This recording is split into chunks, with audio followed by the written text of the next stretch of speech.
Chapter 19.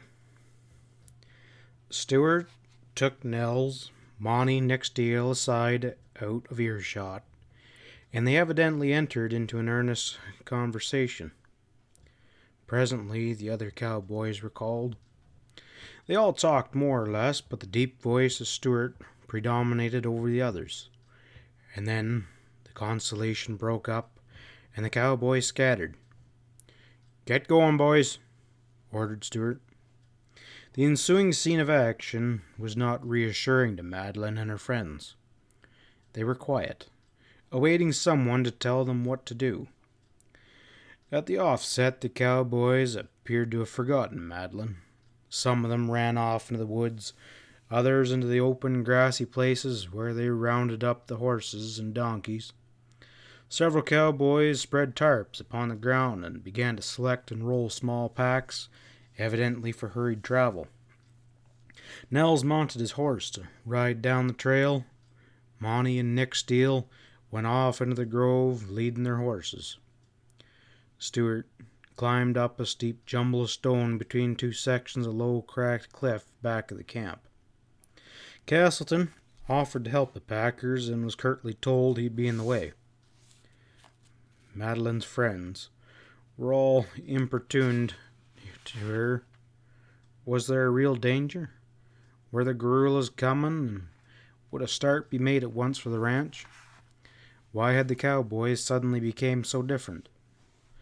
Madeline answered as best she could, but her replies were only conjecture, and modified to allay the fears of her guests.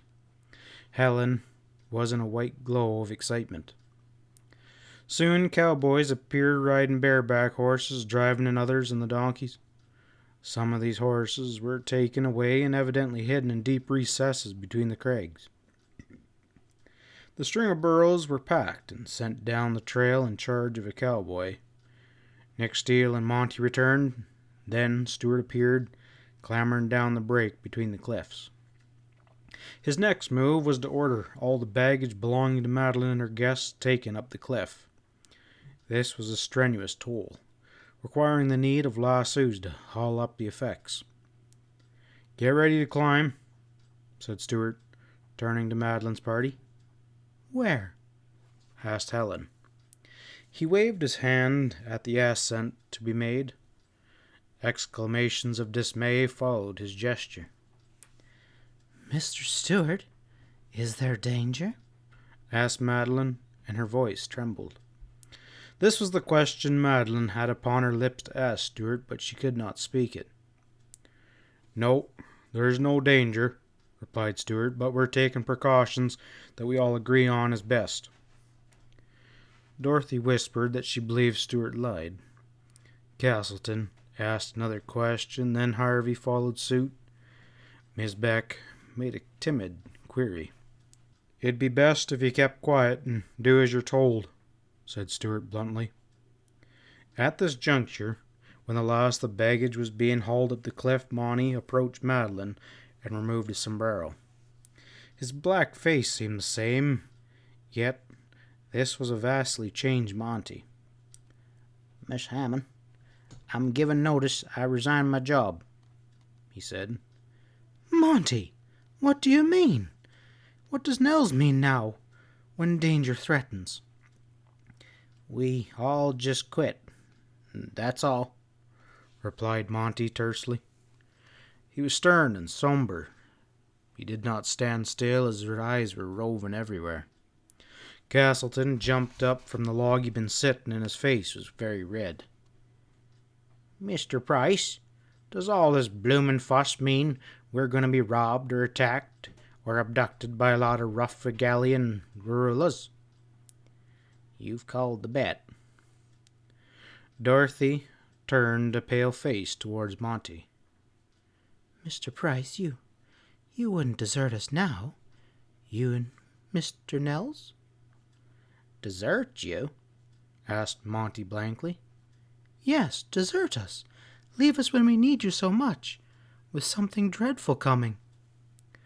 Monty uttered a short, hard laugh as he bent a strange look upon the girl. "Me and Nels is pretty much scared, and we're going to slope. Miss Dorothy, being as we rustled round so much, it sort of hurt us to see some young girls dragged off by the hair." Dorothy uttered a little cry and then became hysterical. Castleton, for once, was fully aroused. "By God, you and your partner are a couple of bloomin' cowards. Where now is that courage you boasted of?" Monty's dark face expressed extreme sarcasm. "Duke, in my time, I've seen some bright fellers, but you take the cake. It's marvelous how brilliant you are. Figuring me and Nell's so correct. Say, Duke, if you don't get rustled off to Mexico and roped to a cactus bush, you'll have a swell story for your English chums, b'gov. You'll tell 'em how you seen two old-time gunmen running like scared jab-rabbits from a lot of greasers. Like the hell you will, unless you lie like the time you told us about prodding that lion. That there story was—" "Monty, shut up!" yelled Stewart as he came up hurriedly. And then Monty slouched away, cursing to himself. Madeline and Helen, assisted by Castleton, worked over Dorothy and with some difficulty quieted her. Stewart passed several times without noticing them, and Monty, who had been so ridiculously eager to pay every little attention to Dorothy, did not see her at all. Rude, it seemed, in Monty's case, more than that. Madeline hardly knew what to make of it. Stewart directed cowboys to go to the head of the open place in the cliff and lay down lassos. And then, with little waste of words, he urged the women towards this rough ladder of stones. "We want to hide you," he said, when they were demurred. "If the guerrillas come, we'll tell them that you've all gone down to the ranch. We'll have to fight. You'll be safe up in there." Helen stepped boldly forward and let Stewart put the loop of lasso round about her and tightened it. He waved his hand to the cowboys above. "You just walk up the cliff now," he directed to Helen. It proved to the watchers to be an easy, safe, and rapid means of scaling the steep passage. The men climbed out without assistance. Miss Beck, as usual, had hysteria. She half walked and was half dragged up. Stewart supporting Dorothy with one arm, while the other he held the lasso. Ambrose had to carry Kristen. The Mexican women required no assistance. Edith Wayne and Madeline climbed last, and once up, Madeline saw a narrow bench thick with shrubs and overshadowed by huge leaning crags. There were holes in the rocks and dark fissures leading back. It was a rough, wild place. Tarps and beddings was all hauled up there with food and water. The cowboys spread comfortable beds in the several of the caves and told Madeline and her friends that they best be quiet as possible, to not make a light, to sleep dressed and ready for travel at any moment's notice. After the cowboys had gone down, it was not a cheerful group left up there in the darkening twilight. Castleton prevailed upon them to eat. "This is simply great," whispered Helen. "It's awful," moaned Dorothy. "It's all your fault, Helen. You prayed for something to happen." "I believe this is some horrible trick those cowboys are playing," said Miss Beck. Madeline assured her friends that no trick was being played upon them, and that she deplored the discomfort and distress, but felt no real alarm. She was more inclined to evasive kindness here than to sincerity, for she had a decided uneasiness. The swift change in the manner and looks of her cowboys had been a shock upon her. The last glance she had of Stewart's face, then stern, almost sad, and haggard with worry, remained an augment of her foreboding. Darkness appeared to drop swiftly down. The coyotes began their haunting, mournful howls, and the stars showed and grew brighter. The wind moaned through the tips of the pines, and Castleton was restless. He walked to and fro before the overhanging shelf of rock, where his companions sat lamenting, and presently he went out to the ledge of the bench. The cowboys below had built a fire, and the light from it rose in a huge fan-shaped glow. Castleton's little figure stood out black against the light. Curious and anxious also, Madeline joined him and peered down from the cliff. The distance was short, and occasionally she could distinguish a word spoken by the cowboys. They were unconcernedly cooking and eating. She marked the absence of Stuart, and mentioned it to Castleton.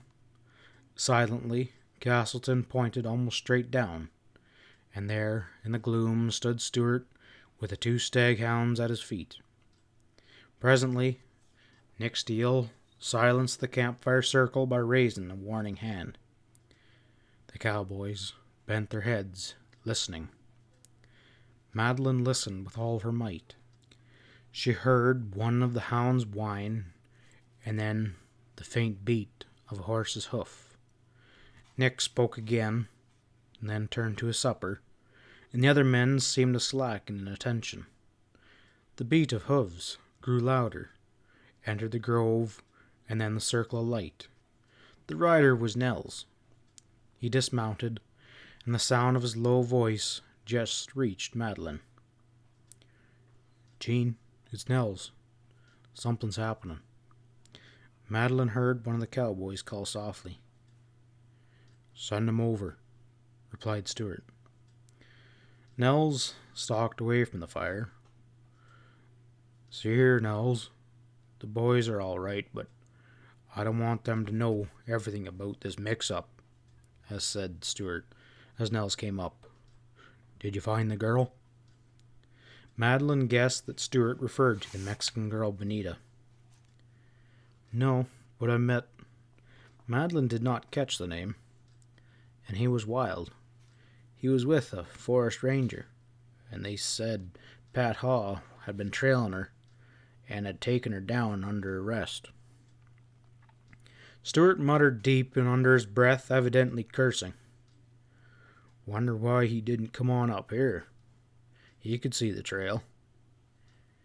"Well, Jean, Pat knows you was here all right, for that ranger said Pat he had word and wind of them guerrillas, and Pat said if Don Carlos didn't kill you, which he hoped he'd do, then it'd be time enough to put you in jail when you come down."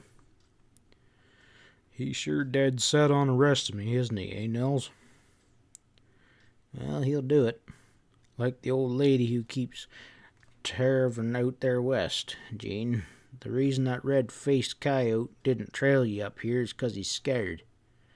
He was always been scared of you. But I reckon he's scared to death of me and Monty as well." "Well, we'll take Pat in his turn. The thing is now, when will that greaser stalk us, and what'll we do when he comes?" "My boy, there's only one way to handle a greaser. I sure told you that. He means rough towards us. He'll come smiling up all social-like, insinuating and sweetener than a woman. But he's treacherous. He's worse than an Indian. And, Jean, we know for a positive fact how his gang have been operating between those hills and Agula Prenta. They're no nervy gang of outlaws like we used to have, but they're pretty bad. They've raided and murdered through the San Luis Pass and up the Guadalupe Canyon. They've murdered women, and worse than that, both north and south of Agua Prieta. Maybe the U.S. Cavalry don't know it, and the good old states, but we, you and me, we and Monty and Nick, we all know it. We know just what that rebel war down there amounts to. It's a guerrilla warfare, and sure some harvest time for a lot of them cheap thieves and outlaws." "Oh, you're right, Nels. I'm not disputing that," replied Stuart. "If it wasn't for Miss Hammond and that other woman, I'd enjoy seeing you and Monty open up on that bunch. I'm thinking I'd be glad to meet Don Carlos myself. But that Miss Hammond, why, Nels, such a woman as she would never recover from the sight of real gunplay, let alone any stunts with a rope. These Eastern women, they're different. I'm not belittling our Western women. It's in the blood. Miss Hammond, she's, well, sure she is, interrupted Nels, but she's got a damn sight more spunk than you think she's got, Gene Stewart. I'm no thick-skulled cow. I'd hate something powerful to have Miss Hammond see any rough work, let alone me or Monty starting something, and me and Monty stick to you, Gene, as long as it seems reasonable. Mine, old feller, begging your pardon, you sure stuck on Miss Hammond, and over tender not to hurt her feelings or make her sick by letting any blood flow. We're in here bad, though, and maybe we'll have to fight. If we do, you can just gamble that Miss Hammond will be game. And I'll bet you $1,000,000 that if you got going on, she'll see you as I've seen you. I know what she thinks of you. This old world ain't changed much. Some women, they might be white-skinned and soft-eyed and sweet-voiced and all high-souled, but they all like to see a man. Jane, here's your game. You let Don Carlos come along, you be civil. If he and his gang are hungry, you feed 'em. Take even a little overbearing greaser talk. Be blind if he wants his gang to steal something. Let him think the women have moseyed on down to the ranch, but if he says you're lying, if he as much as looks around to see them women, just jump him the same as you jumped Pat Haw. Me and Monty will hang back. And if your strong bluff don't go through, if the Don's gang even thinks of flashing guns, we'll open up on 'em. And I gotta say, if them greasers stand for real gunplay, that'll be the first time I ever saw it. Nels, there's white men in that gang, said Stewart. Sure, but me and Monty be thinking on that. If they start anything, it'll have to be sure quick. All right, Nels, old friend, and thanks, said Stewart.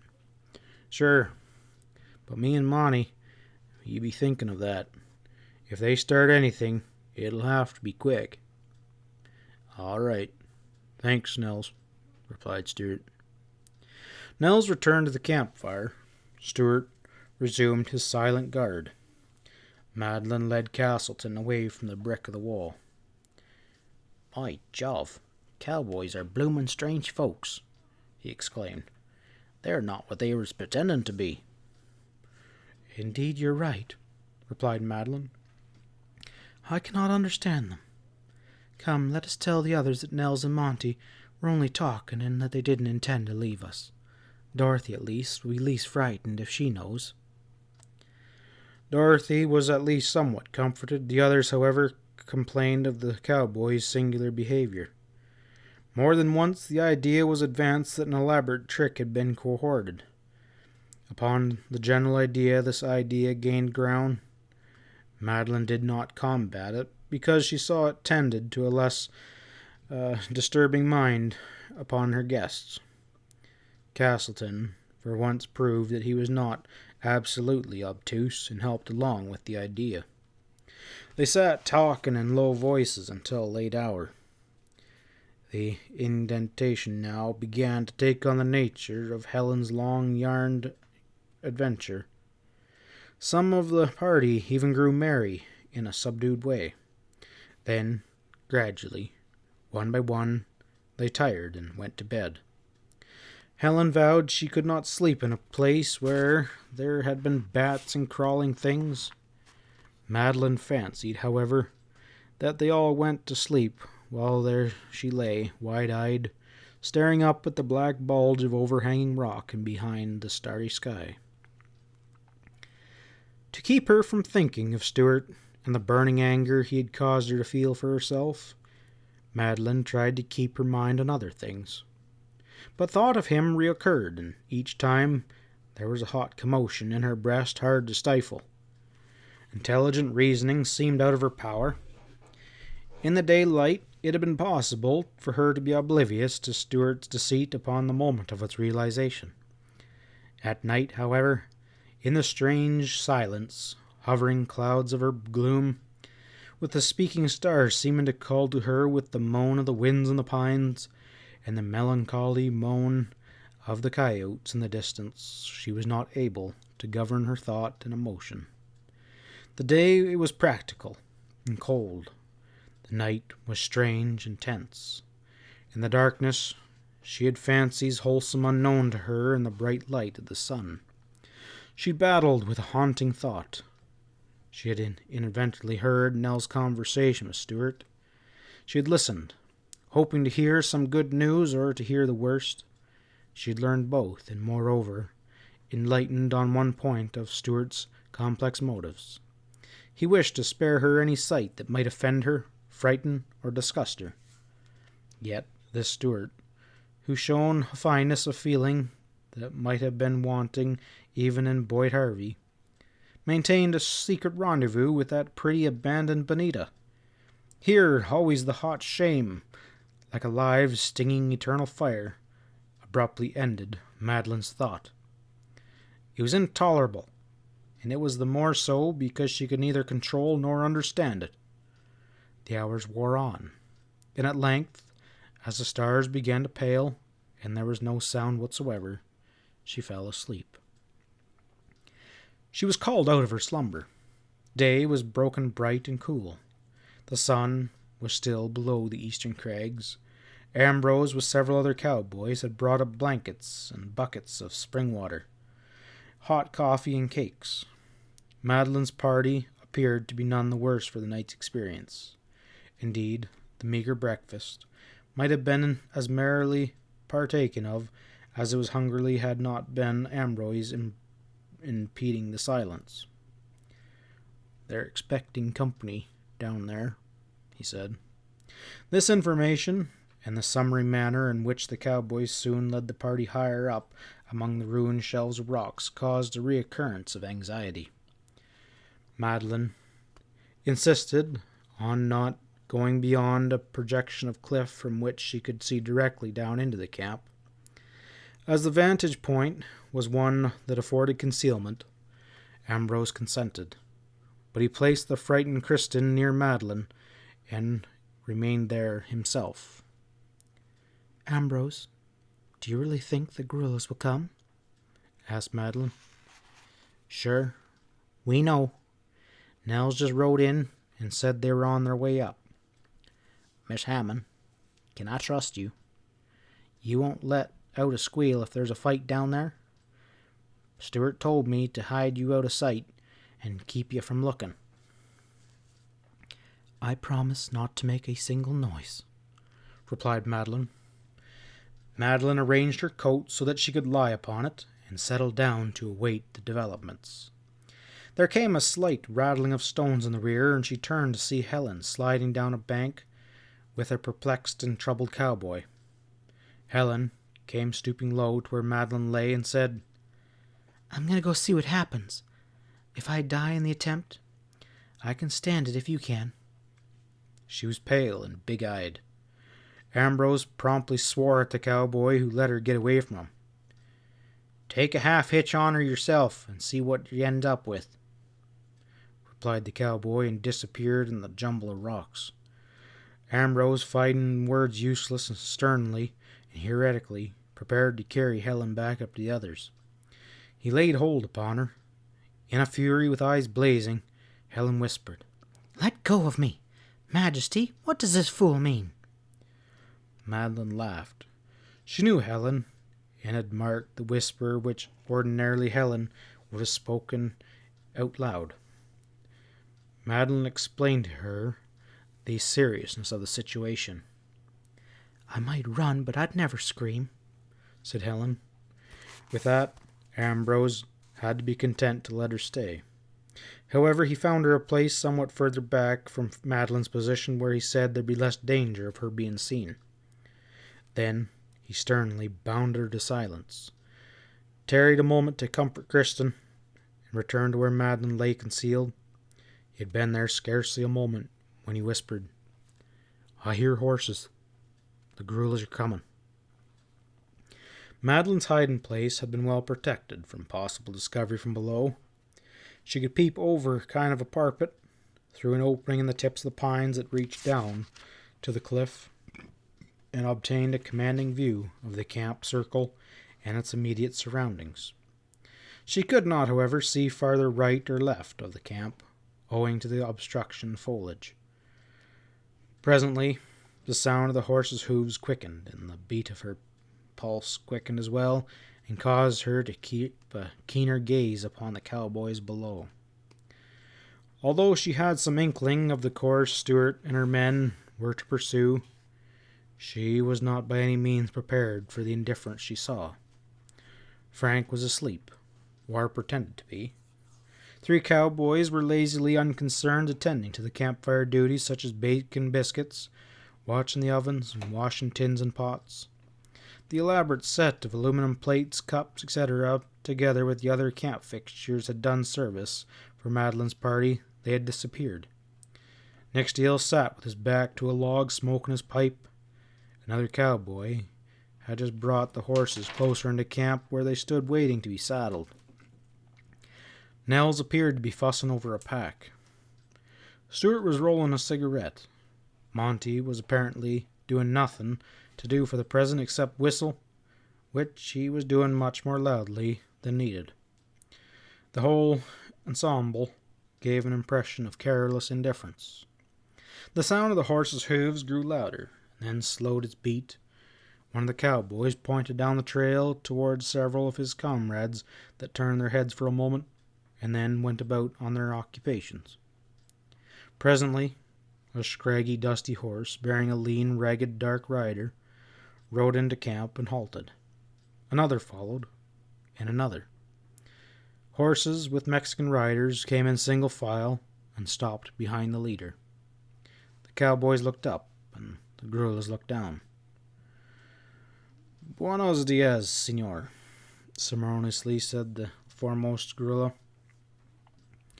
By straining her ears, Madeline heard that voice, and she recognized it as belonging to Don Carlos. His graceful bow to Stuart was also familiar.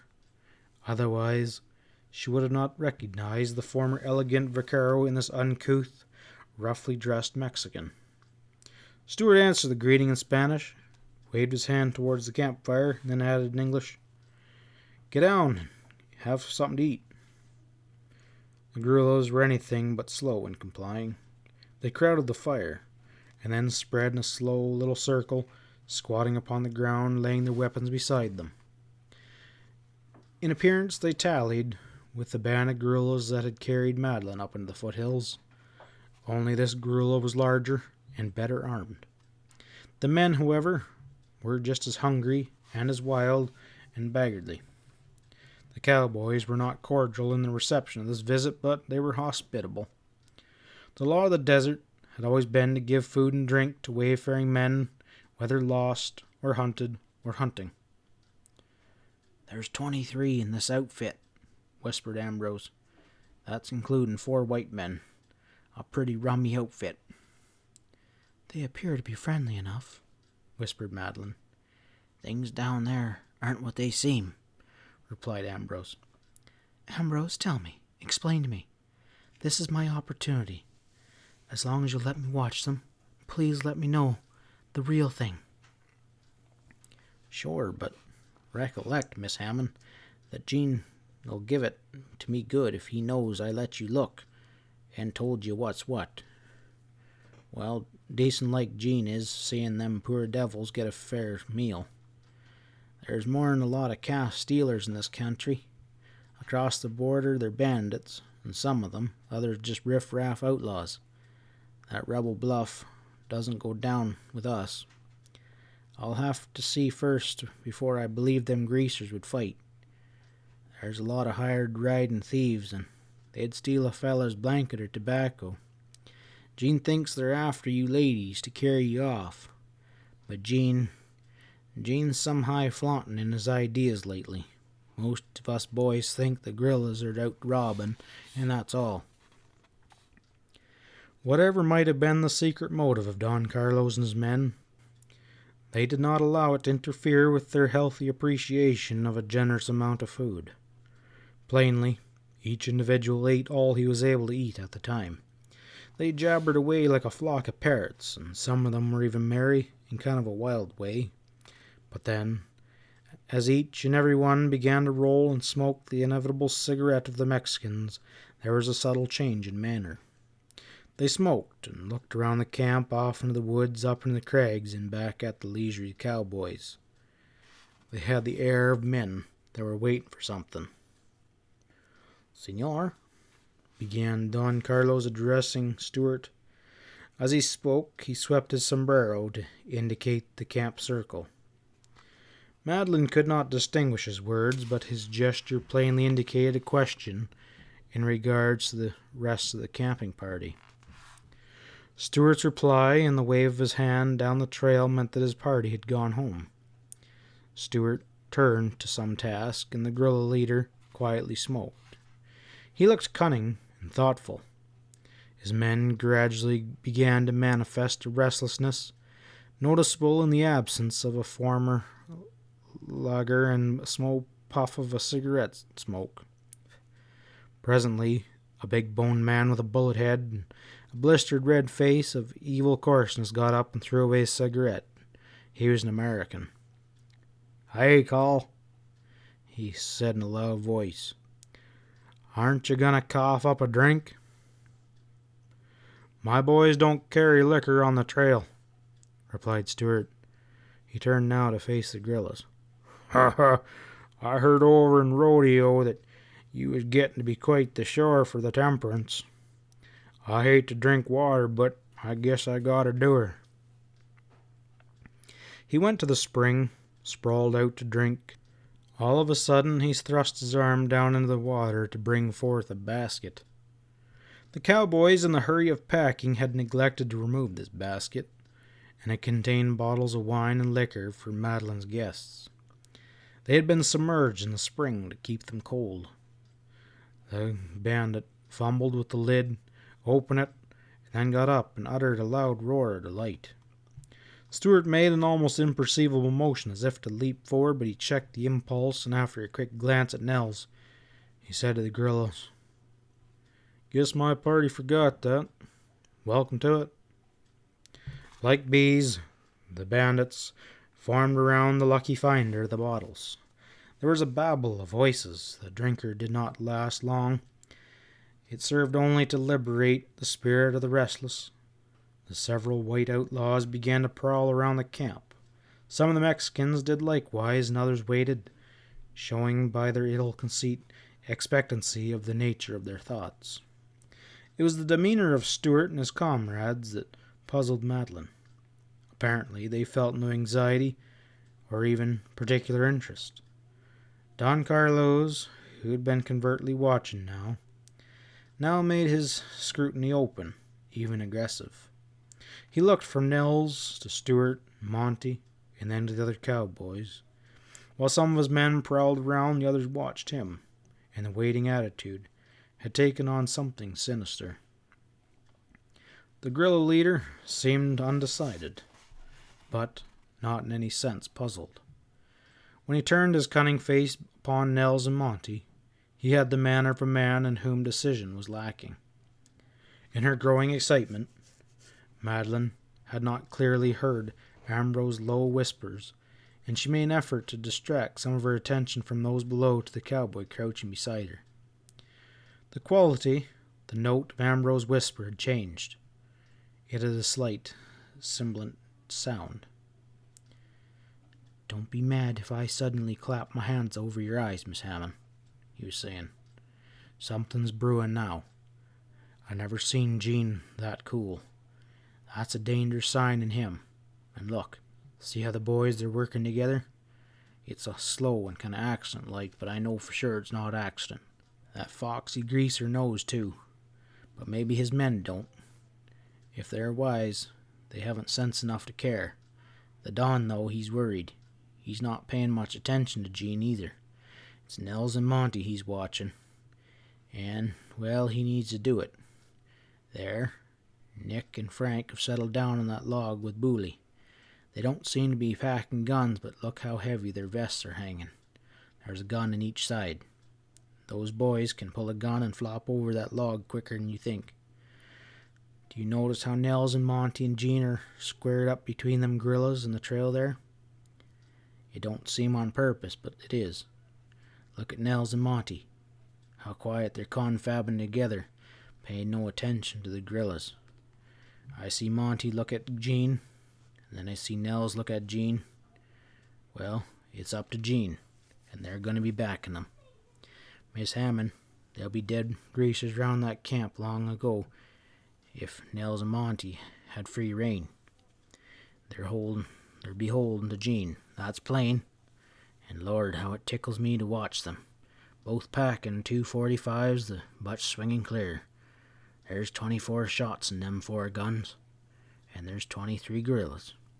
If Nels and Monty ever throw guns at that close range, why, you'd know what's up. There'd be a pile of greasers. There, Stuart said something to Don. I wonder what. I gamble it was something to get Don Carlo's outfit all close together. Sure, look, the greasers have no sense, but them white bandits, they're looking kind of dubious. Whatever's coming off will come off soon, you bet. I wish I was down there, but maybe it won't come to a scrap. Stuart, he's set on avoiding that. He's a wonderful chap to get his way. Lord, though, I'd like to see him go after that overbearing greaser. See that? The Don, he can't stand the perplexity. All this strange behavior of cowboys is beyond his stupid brain. And Buddy is a greaser. If Jean don't knock him on the head presently, he'll begin to get over his scare, even if Nels and Monty are there. But Jean, he'll pick out the right time. And I'm getting nervous. I want something to start. Never saw Nels in but one fight, and then he just shot a greaser's arm off for trying to draw on him. But I've heard all about him. And Monty, he's a real old-fashioned gunman. Why, none of them stories, they ain't lies he told to entertain the Englishmen, were a marker. That's what Monty had done. What I never understand is how Monty keeps so quiet and easy and peaceful. That's not his way, with such an outfit looking for trouble. Look, now the Grand Bluff looks like no fight at all. The guerrilla leader had ceased his restless steps and glances and turned to Stuart with something bold. Gracias, senor. Adios. He swept his sombrero in the direction of the trail leading down the mountain to the ranch, and as he completed the gesture, a smile, crafty and jeering, crossed his swarthy face. Ambrose whispered so low that Madeline could scarcely hear him. If that greaser goes that way, he'll find our horses and get wise to the trick. Oh, he's wise now, but I'll gamble he doesn't even start on that trail. Neither hurried nor guarded, Stuart rose out of his leaning position and took a couple long strides towards Don Carlos. Go back the way you came, he fairly yelled, and his voice had the ring of a bugle. Ambrose nudged Madeline. His whisper was tense and rapid. Don't miss nothing. Jean's called him. Whatever's coming off, he'll be quick as lightning. See? I guess maybe that greaser don't savvy U.S. lingo good. Look at that dirty yeller face turn green. He put one eye on Nels and Monty. That's great, just to see 'em. Just as quiet and easy, but oh, look at the difference. Bent and stiff. Every muscle is like rawhide. They're watching with eyes that can see the workings of them greasers' mind. Now there ain't a horse hair betwixt them greasers and hell. Don Carlos gave Stuart one long stare. Then he threw back his head, swept up the sombrero, and his evil smile showed gleaming teeth. Senor, he began. With a magnificent bound, Stuart was upon him. The guerrilla's cry was throttled in his throat.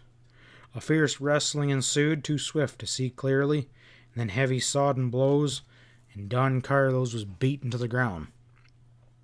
Stuart leapt back, then crouched with his hands over the butts of his guns that were on his hips. He yelled. He thundered at the guerrillas.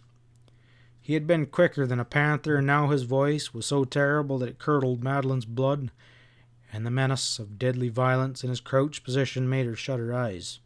But she had to open them. In that single instant, Nels and Monty had leapt to Stuart's side.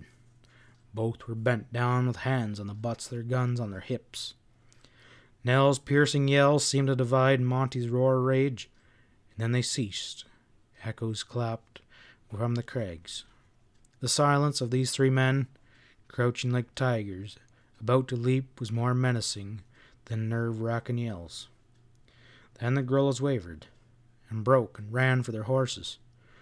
Don Carlos rolled over, rose, and staggered away to be helped to his mount.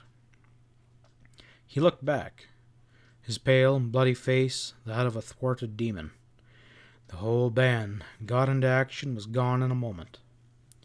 "I knew it," declared Ambrose.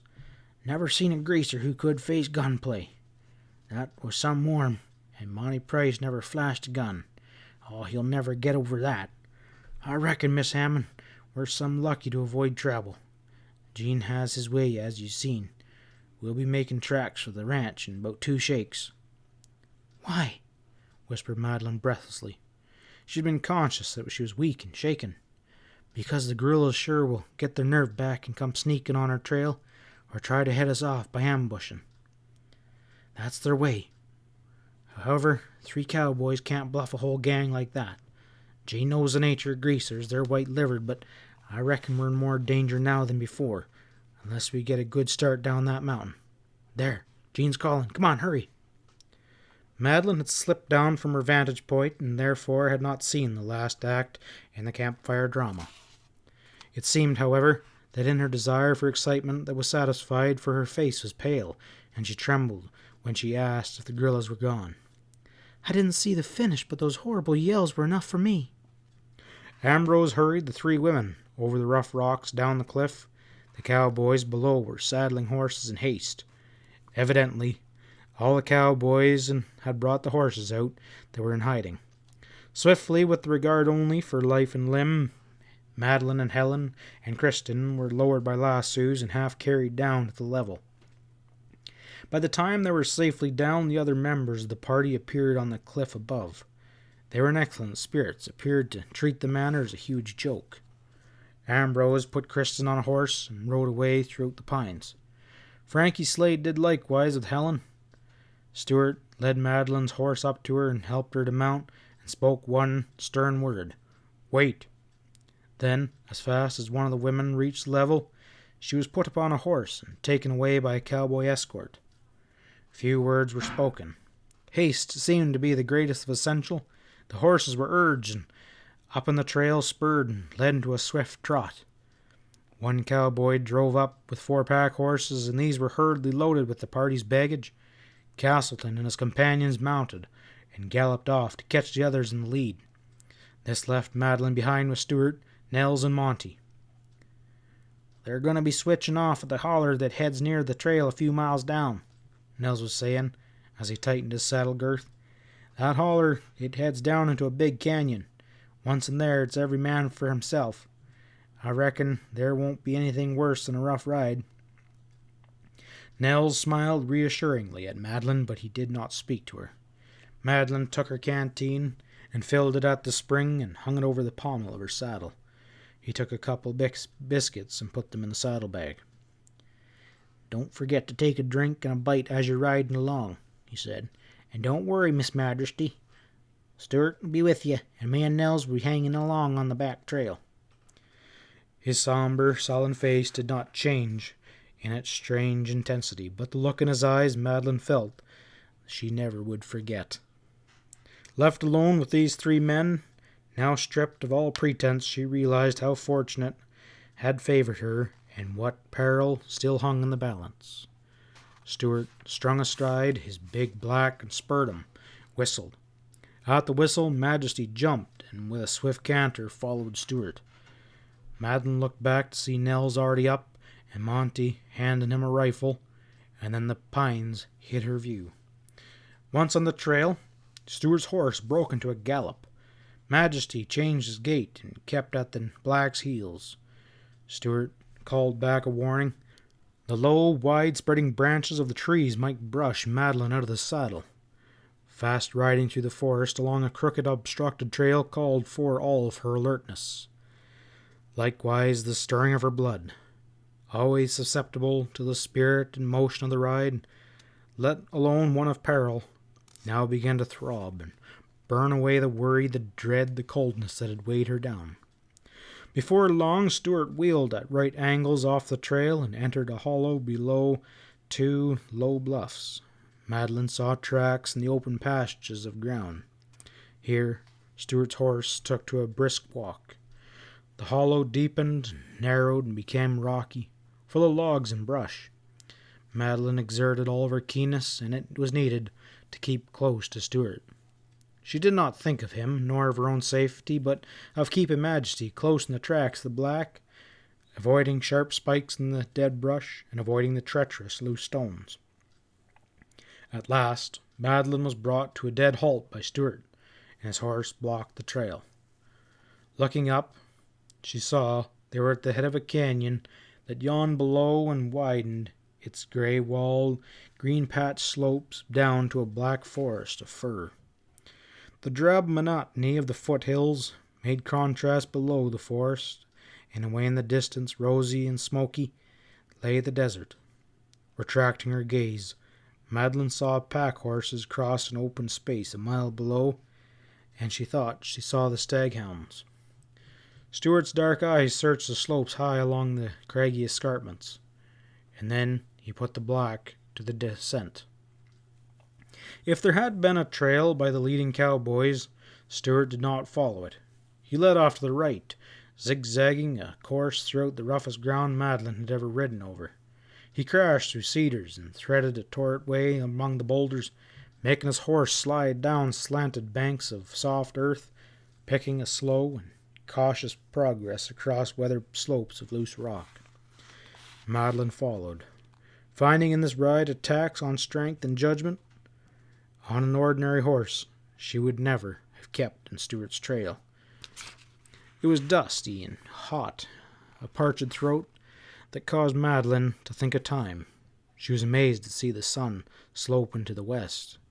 Stuart never stopped. He never looked back. He never spoke. He must have heard the horse close behind him. Madeline remembered Monty's advice about drinking and eating as she rode along. The worst of that rough travel came at the bottom of the canyon. Dead cedars and brush and logs were easy to pass compared with the miles, it seemed, of loose boulders. The horses slipped and stumbled. Stuart proceeded here with exceeding care. At last, when the canyons opened into a level forest of firs, the sun was setting red in the west. Stuart quickened the gait of his horse. After a mile or so of easy travel, the ground again began to fall decidingly, sloping in numerous ridges with draws between. Soon, night shadowed the dark, deep gullies. Madeline was refreshed by the cooling of the air. Stuart traveled slowly now. The barks of coyotes seemed to startle him. Once he stopped to listen, and during one of those intervals, the silence was broken by sharp rifle shots. Madeline could not tell whether they were near or far, to the right or left, behind or below. Evidently, Stuart was both alarmed and baffled. He dismounted. He went cautiously forward to listen. Madeline fancied she heard a cry, low and far away. It was only that of a coyote, she convinced herself, yet it was wailing, so human, that she shuddered. Stuart came back. He slipped the bridles of both horses and he led them. Every few paces he stopped to listen. He changed his direction several times, and the last time he got among rough, rocky ridges. The iron shoes of the horses cracked on the rocks. That sound must have penetrated far into the forest. It perturbed Stuart, for he was searching for softer ground. Meanwhile, the shadows merged into the darkness, and the shadows started to show the stars. The wind rose. Madeline believed that hours passed. Stuart halted again. In the gloom, Madeline discerned a log cabin, and beyond it, a pear-pointed dark tree piercing the skyline. She could just make out Stewart's tall form as he was leaning and leading his horse. Either he was listening or debating whether to do, perhaps both. Presently, he went inside the cabin. Madeline heard the scratch of a match, and she saw a faint light. The cabin appeared to be deserted. Probably it was one of the many inhabitants belonging to prospectors and foresters who lived in the mountains. Stewart came out again. He walked around the horses and out into the gloom, and then back to Madeline. For a long moment he stood still as a statue and was listening. Then she heard him mutter, "If we have to start quick, we can ride bareback." With that, he took the saddle and blanket off his horse and carried them into the cabin. "Get off," he said in a low voice as he stepped off out the door. He helped her down, led her inside, where again he struck a match. Madeline caught a glimpse of her crude fireplace and rough-hewn logs. Stewart's blanket and saddle lay on a hard-packed earthen floor. "Better rest a little. I'm going into the woods a piece to listen. Should only be gone for a minute or so." Madeline had to feel around in the dark to locate the saddle and blanket. When she lay down, it was with a grateful sense of ease and relief. As her body rested, however, her mind became the old thronging maze of sensation and thought. All day she had been attending to the alert business of helping her horse, and now what had already happened, the night, the silence, the proximity of Stewart and his strange, stern caution, the possible happenings to her friends, all claimed their due share thoughts of her thoughts. She went over them all with lightning swiftness of thought. She believed, and she was sure Stewart believed, that her friends, owing to their quicker start down the mountain, had not been headed off in their travel by any of the things which had delayed Stewart. This conviction lifted the sudden returning dread from her breast, and as for herself, somehow she had no fear. But she could not sleep. She did not try to. Stewart's soft steps sounded outside, his dark form looming in the door.